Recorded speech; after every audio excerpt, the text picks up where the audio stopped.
Yeah, hi, thank you, Matt. Glad to be here today. I'm Eric Owens, CEO and president of E2Gold, and I'm here with me is Ellie, my daughter, and my vice president, also of E2Gold. E2Gold has a large property package in north central Ontario, a 60-kilometer long package with a starter resource of slightly over 328,000 ounces, all at surface in the upper 150 meters, and room to grow. This is a gold deposit that is a Hemlo lookalike and has not seen serious work on this project in 40 years. So this is our opportunity, is to try and see if we can grow this deposit. Eric, Ellie, lovely to have, well, Ellie, love to have you here for the first time. Eric, love to have you back. You spoke to us back in April. You hadn't done too much at that point, but then, very quickly afterwards, you had quite the drill result, I noticed. Were you expecting that? Yes, actually we were. So that first, of course, as you know, we just completed our IPO at the end of last year, started trading in January, so we're a young new company. Our first drill program was really trying to confirm the results from Falconbridge drilling from the 1980s. And we selected the higher grade areas where they had drilled and wanted to confirm that to get our own data collected on that, even though the resource is based upon quality work done by Falconbridge. So we were expecting that. They were consistent with the Falconbridge drilling. We hit up to 30 grams per ton over a half a meter. In one hole, we hit, in addition to an 18-gram interval, probably 6 or 7 meters of about 6 grams per ton.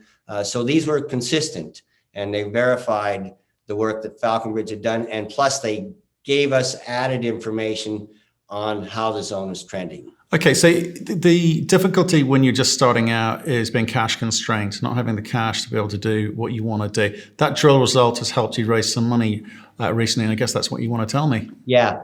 So the real kicker, we of course raised $5.6 million just last week. We closed on that. It was really spurred on by an interest by Crescat Capital out of Denver, and in particular, their analyst is Quentin Hennig. When we were introduced to this group, we showed him a slide of the drill core from the McKinnon zone, which is our resource deposit there. And he said, that's it. And he brought up a rock and said, this is that rock on the other side of the Zoom meeting. And this is not the first time that has happened to us when we show people who know Hemlo that reaction. So we barely even got past that second slide. The rest of the talk was discussing Hemlo and all this sort of stuff. Okay, well, explain Hemlo. Obviously, getting Crescat Quentin on board is a key for most junior companies. So when you talk about Hemlo, you mentioned it a few times. Not everyone's going to know what that means. So if you don't mind. Okay, fair enough.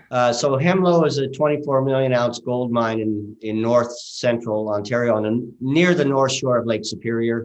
It's about 140 kilometers away from our project. It is characterized by these white, really stripy quartz sericite pyrite disseminated schists. And it's fairly unique in terms of its alteration picture and pattern. As a result. So there's few other deposits in Eastern Canada that have similar sort of alteration, but it's not a standard classic Abitibi belt style of mineralization. So this is what kind of piques people's interest. It also is a relatively large underground deposit. It goes down to about 1.5 kilometers, 2 kilometers deep. What we're seeing too is nearer to surface, the Hemlo deposit is quite heterogeneous. And so when you're looking at a shallow level, you're not really looking at something that you're poking holes down, and a lot of them are going to miss that deposit because it's such a deep deposit. And there's also numerous geochemical signatures and mineral signatures that are associated with this quartz sericite schist that are at Hemlo that are also similar to the McKinnon resource. Right. Okay. So knowing that, you've so far done some reasonably shallow drilling, not a lot of it. What's this money going to allow you to do? Yeah. So we're basically this program, and go ahead, Ellie, you can bring this up while I talk. Basically, this drill program is a step-out drilling program, and the idea is to determine whether the McKinnon zone is got the footprint to grow from a 328,000 ounce gold deposit to something much bigger than that. And this is what this first step-out drill program that E2Gold is undergoing is hopefully going to show us. So this is an image here of the Hemlo deposit in yellow, overlain by the McKinnon resource itself in purple. And you can see the McKinnon resource is down to about 125 meters. And there is just so much more to go if we are comparing it to a Hemlo deposit. So our original drill plan was to do these step out holes along strike, following a pretty prominent airborne geophysical or magnetic geophysical signature. And then to do some minor step out below the deposit. But with Dr. Hennig's suggestions, we've decided to add an additional sort of exploration target, and that will be this sort of deep level 500 to 400 meter targeting that we see in the red dots there.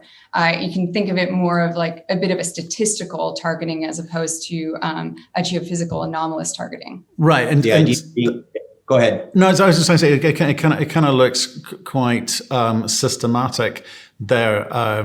But why?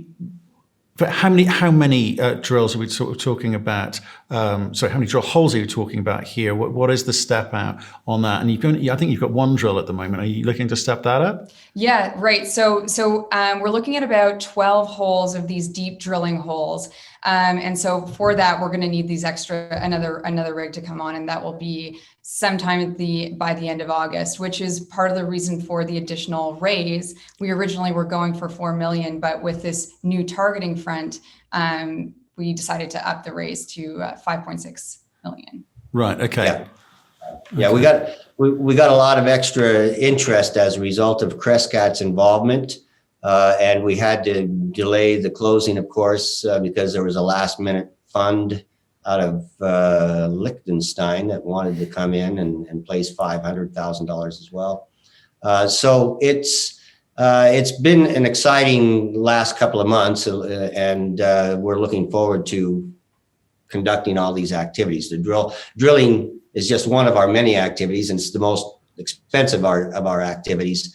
But we're operating our exploration on many fronts to produce future drill targets as well outside of the McKinnon zone. Okay. I think we're also really excited to have an investor who's really interested in doing these deep drilling holes. I mean, you don't always get that kind of support to do something sort of bold, and it's really fun for our geologists especially. Yeah. Everybody's excited about it. We're all anxious about it, and anxious and excited. Well, yeah, I mean, but the upside, I guess, is huge, and you'll make a few, you'll discover a few answers on the way down there too, I suspect. So it's all good. But so just help us understand the time frame there. Because what I'd also like to understand is, are there any outstanding assays that we should be aware of that are coming up? There's no outstanding assays that we are from the last program, and the first 4 drill holes that we've already completed on this new program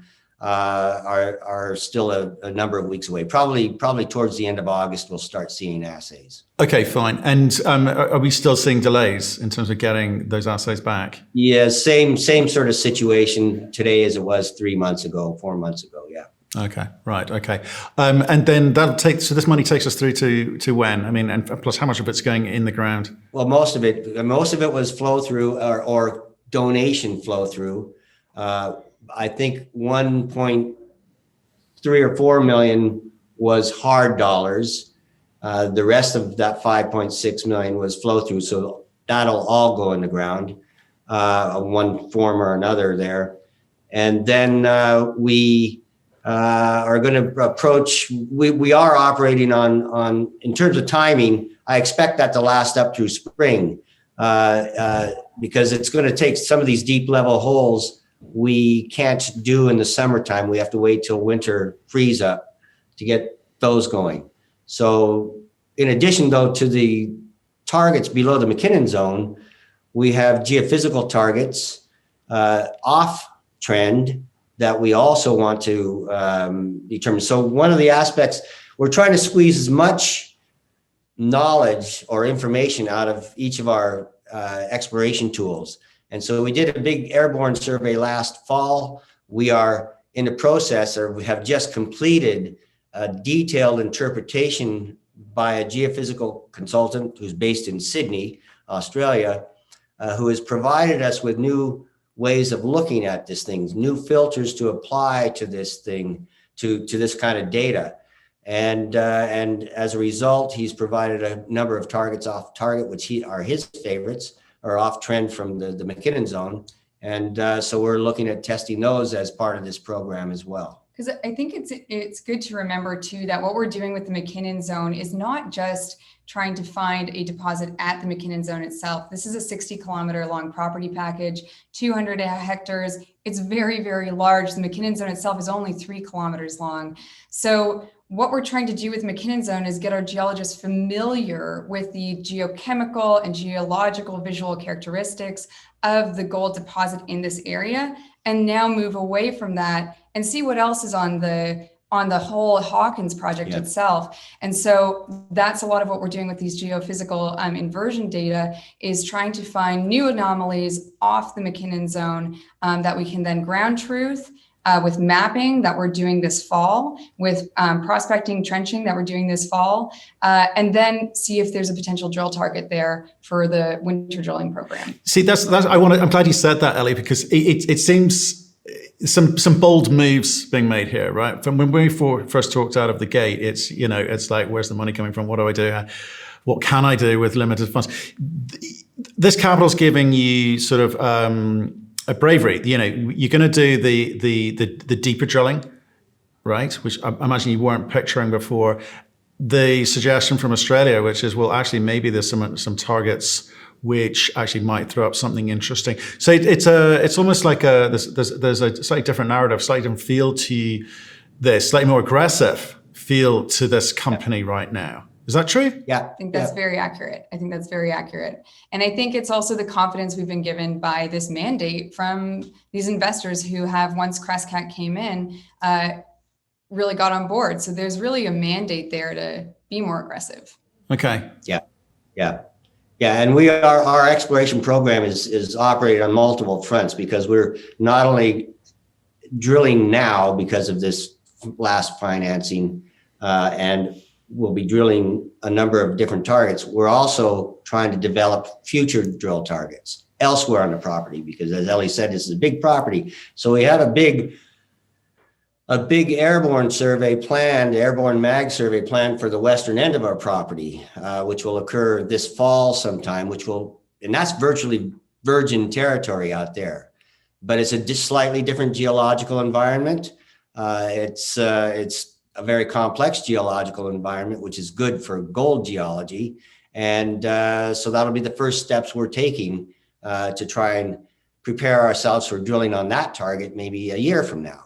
That sort of. Okay. Well, I thank you for your time. So thank you, Ellie, very much for coming into and introducing yourself. It's nice to meet you. Hopefully we'll see some more of you. And Eric, congrats on putting the financing together. It feels like, go big or go home. It's exciting times. Thanks, Matt. We're really excited to be on the show here today. And we've got a lot planned for the next 6 months. We've got a lot of drilling going, try to grow a deposit.